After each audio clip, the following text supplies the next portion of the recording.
From the moment we think of Egypt, we imagine pyramids, tombs, and ancient kings, a civilization built on power, legacy, and the mystery of death. But Egypt was never just a place of pharaohs and monuments. It was a school of the soul, a temple of transformation, a map of inner awakening.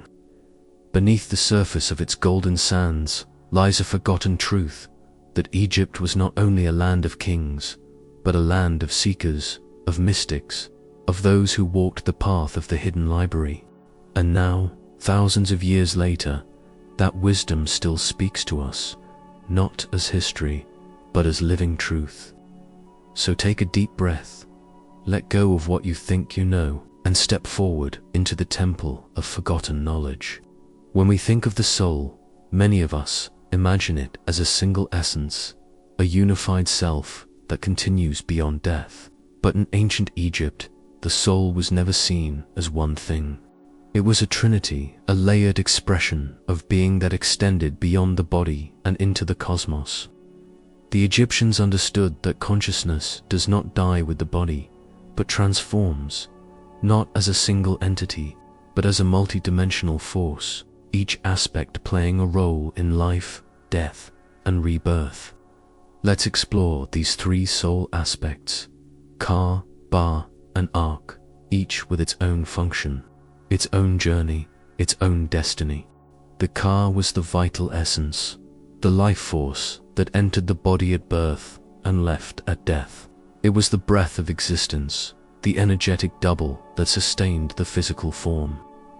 In Egyptian belief, the Ka needed nourishment, not just food and water, but offerings, remembrance, and ritual. That is why families left bread, wine, and incense at tombs, not for the dead to consume physically, but for the Ka to feed upon energetically. This life force was not unique to humans. Every being, every animal, every plant, every god had a Ka.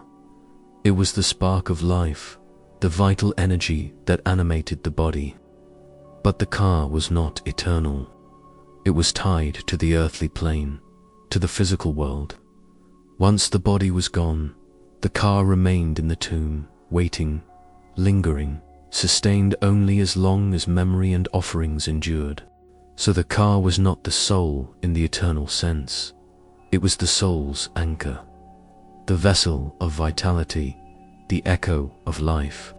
And when you begin to see Ka as more than breath, as energy, as presence, as continuity, you begin to understand that life does not end when the body stops. It simply changes form. The Ba was the personality, the individuality, the familiar self that could travel between worlds. Unlike the Ka, which remained near the body after death, the Ba was free to move, to fly, to visit the living, to return to the tomb at night, like a bird returning to its perch. It was often depicted as a human-headed bird, symbolizing its ability to soar beyond the physical while still carrying the essence of who you were. The Ba was the part of you that remembered your name, your relationships, your emotions, your personal history. It was the conscious self, the emotional self, the part that still felt like you. In life, the Ba was what gave you voice, expression, identity. It was what made you unique, what made you recognizable to others. And in death, it was what allowed the soul to visit the living, to offer guidance, to send signs, often through dreams, omens, or synchronicities. The Ba was not just a ghost or spirit, it was the soul's memory, the personality's echo, the emotional continuity beyond death. And for those who had lived fully, the Ba could return, not as a trapped spirit, but as a guide, a presence, a remembrance. And then there was the Ok, the immortal self, the transcendent soul, the light body that could ascend beyond the earthly plane. The Ok was not tied to memory or emotion. It was not limited by identity or form. It was pure consciousness, refined awareness, the soul after transformation. To reach the OC, The soul had to undergo a spiritual alchemy, a process of purification, initiation, and self-mastery. This was not automatic. It required preparation, practice, and inner transformation. That is why the Egyptian Book of the Dead was not just for the dead, it was for the living. It was a guide for those who wished to awaken the OC, to become a shining one. A star being a luminous soul. The OC was often associated with the stars, with the celestial realm, with divine intelligence, with eternal presence. It was the soul that did not just survive death, but transcended it. It was the soul that no longer identified with the ego, with fear or attachment, but merged with the cosmic order, the universal mind. And those who attained the OC were not just remembered, they became teachers, guides, beings of light. Because the OC was not just a destination, it was a state of being, a return to wholeness, a reunion with the divine. And once you begin to live from the OC, not just after death, but in life, you begin to feel something profound. You begin to feel presence. You begin to feel stillness. You begin to feel wholeness. And suddenly, you no longer need to chase happiness. You simply are happy, because the source is within you.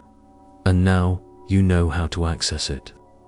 In the vast pantheon of Egyptian deities, few were as revered or as deeply misunderstood as Thoth. To the Greeks, he was Hermes Trismegistus, the thrice great teacher of wisdom. To the Romans, he was the divine scribe, the keeper of sacred knowledge. To the Egyptians, he was the god of the moon, the keeper of time, and the guardian of the hidden library of the soul. Thoth was not just a god, he was a symbol of the inner mind, the bridge between human consciousness and divine intelligence. He was the rational mind, the intuitive mind, the balance between logic and mystery. He was the mediator between Ra and Set, between the sun god of order and the storm god of chaos. Because knowledge does not come from chaos alone, nor from order alone. It comes from the dance between them, and Thoth was the dancer. He did not speak loudly, he did not demand worship, he simply offered wisdom to those who listened. And this is the path of the seeker, to become Thoth within yourself, to learn to observe without judgment, to know without attachment, to record without distortion. Because when you awaken the Thoth within, you begin to see your own life differently. You begin to see your thoughts as sacred, your emotions as teachers, your choices as echoes that shape your future. And you begin to understand you are not just living this life, you are writing it. And the library of your soul is always open. At the heart of ancient Egypt, there was a single principle that governed all of life. Maat, not just a goddess, not just a law, but a way of being. Maat was the cosmic order, the moral compass, the balance that held the universe together. It was the force that ensured harmony between gods and humans, between the seen and unseen, between the physical and the spiritual. To live in alignment with Maat was to live with truth, justice, integrity, and awareness. To live against it was to invite chaos, confusion, and disconnection. This is why Maat was not just worshipped, she was followed. She was not a deity to be feared, but a presence to be honored in every breath, every action, every moment. Because the soul's journey through Duat was not about wandering in darkness. It was about facing what we ignore in life, so that we may emerge transformed. And once you begin to see Maat as more than myth, as a law of balance, as a guide for the soul, you begin to feel her presence in your own life. She is the inner scale, the silent voice that tells you when you are out of alignment. She is the weight of your choices, the mirror of your intentions, the measure of your truth. And she is always watching, not as a judge, but as a witness. Because Maat does not punish, She simply withdraws her presence.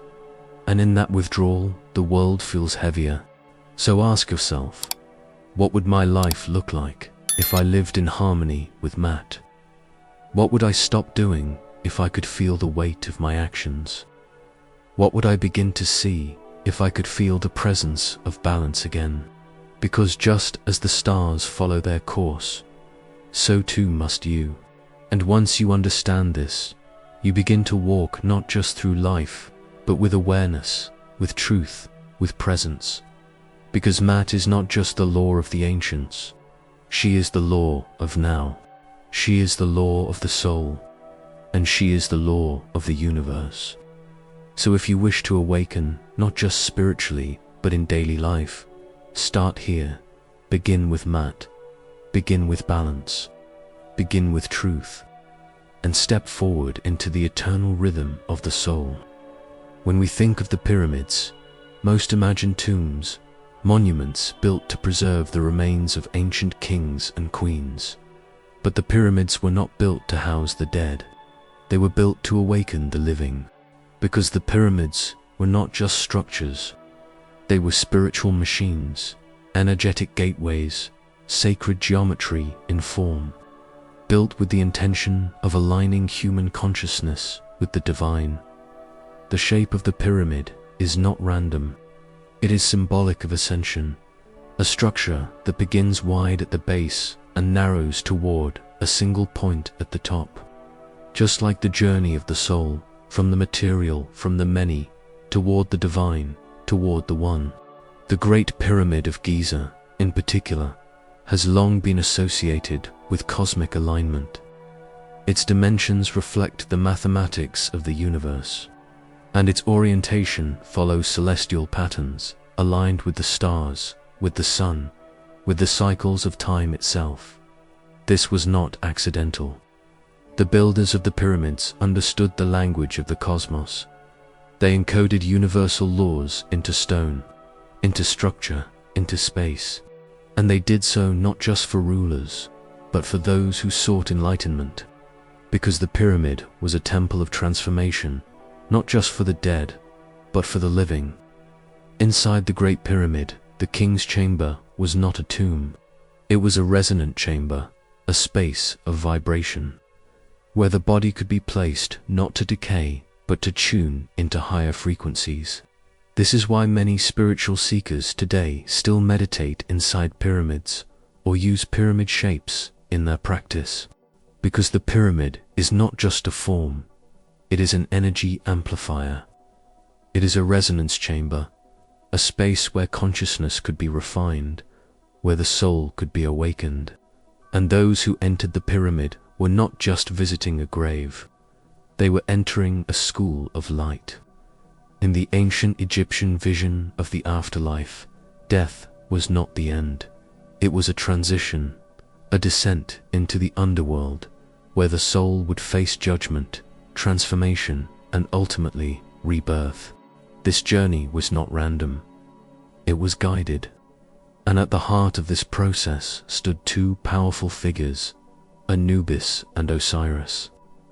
Anubis, the jackal-headed guardian, was the keeper of the dead, the guide through the underworld, the one who ensured that the soul was weighed in truth and not lost to chaos. Osiris, the god of resurrection, was the ruler of the afterlife, the symbol of rebirth, the keeper of the soul's return. Together, they formed the bridge between death and transformation, between the physical and the spiritual, between the self we think we are and the self we are becoming. The journey through Duat, the Egyptian underworld, was not a punishment, but an initiation, a place where the soul had to face its own nature, its own truth, its own shadow. It was a place where the veil between life and death thinned, where the soul moved through gateways, passed judgment, and ultimately stood before Osiris, the god of the afterlife, to be measured and transformed. The soul's heart, the seat of memory and intention, would be placed on a scale and weighed against the feather of Maat, the feather of truth, balance, and cosmic law. This was not a judgment by gods. It was a recognition by the soul itself. Because the heart does not lie. It carries the truth of your life. Not what you told others, not what you told yourself, but what you truly felt, what you truly did, what you truly believed. If the heart was light, in harmony with Maat, the soul would proceed to the afterlife, where it would be welcomed by Osiris and enter into eternal peace. If the heart was heavy, burdened by deception, harm, or unresolved karma, the soul would not be punished. It would be offered a return. It would be drawn back into the cycle of rebirth, not as punishment, but as opportunity. Because the soul must learn, it must grow, it must remember. And if it has not yet lived in truth, it must return to learn. The wisdom of ancient Egypt was never meant to remain buried in tombs or lost in time. It was meant to be lived, to be remembered, to be awakened within you now. Because the soul's journey does not belong to the past. It is happening now. Every moment you breathe, you are in transition. Every choice you make, you are in transformation. Every thought you hold, you are in alignment or imbalance with Maat, the law of balance and truth. And that is the greatest secret Egypt left behind. The soul is not lost, it is simply forgotten. It is not buried, it is simply hidden beneath the noise of daily life.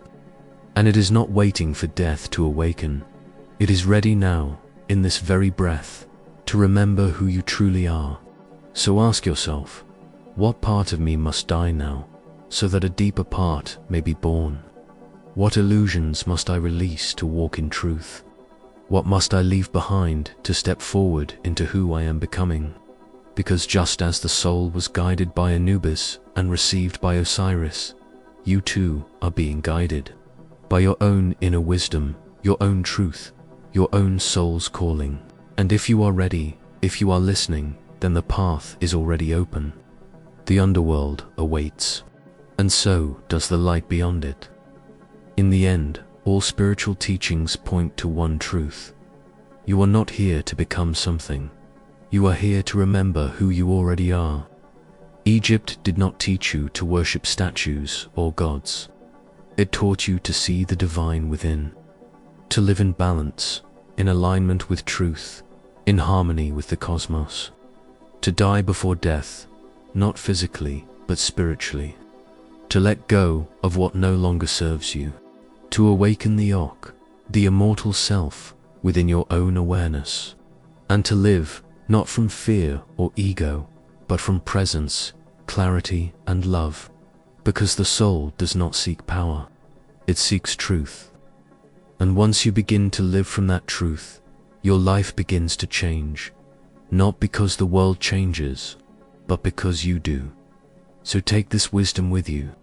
Let it settle in your bones.